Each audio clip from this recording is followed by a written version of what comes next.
Hello friends, my name is Jimmy Singh, broker owner of Supermax Realty, 647-961-2639, or you can reach me at my website www.supermaxrealty.ca. So in this short video, I'm going to discuss what happens to the deposit in case buyer doesn't close the deal. So two things you have to understand before we discuss, the details.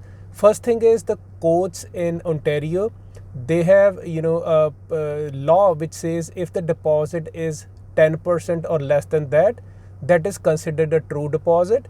And if a deposit is more than, 10%, means like you're giving 11%, 15%, 20% deposit when you put an offer in the real estate trust account, that is not a deposit, that is part payment.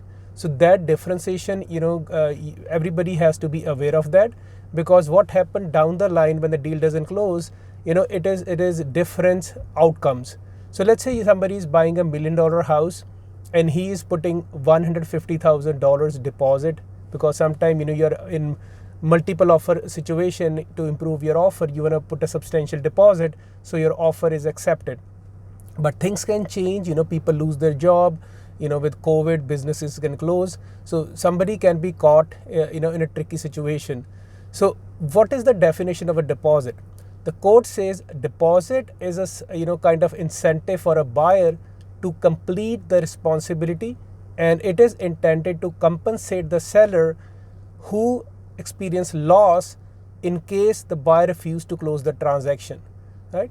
So code, what happen is, if things doesn't, close on time, basically the money is sitting in a broker's trust account, or sometime if it's a newer home or development, the money is sitting in lawyer's trust account, but nobody can touch it. So either if both the parties have to, fight with each other in the court, and the court decide who get to keep the deposit. But one thing is for sure, if it is considered a deposit, 10% or less than that, that money by default has to go to the vendor or the seller. And there's no doubt about it. Obviously you can have a mutually signed and agreed by both the parties.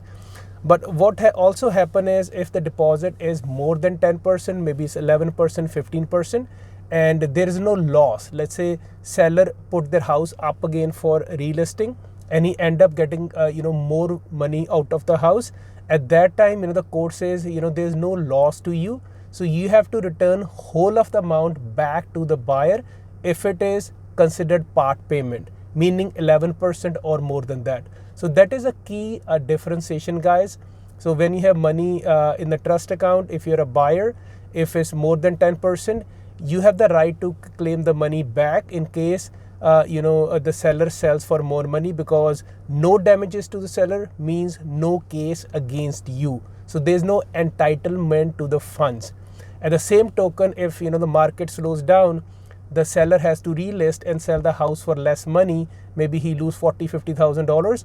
He can go to a court and he can request an order to receive a portion of part payment to mitigate his losses. So as I said, this is a small video. I'm a real estate broker. I'm not a litigation lawyer or real estate lawyer by any stretch. So before you jump the gun, or if you're a seller, before you sign a mutual lease, talk to a lawyer who know what they're doing, and try to find a resolution among each other. That is the best way to go, out of court settlement, because litigation can be expensive. So if in case you have a further question or looking to buy or sell properties anywhere in Greater Toronto area, Golden Horseshoe, Hamilton, Kitchener-Waterloo, London, give me a call. My number is 647-961-2639. And in case you like the video, go to my YouTube channel, Real Estate Edge with Jimmy Singh. Give it a thumbs up, leave your comment, and wish you a beautiful day. Thank you so much for watching.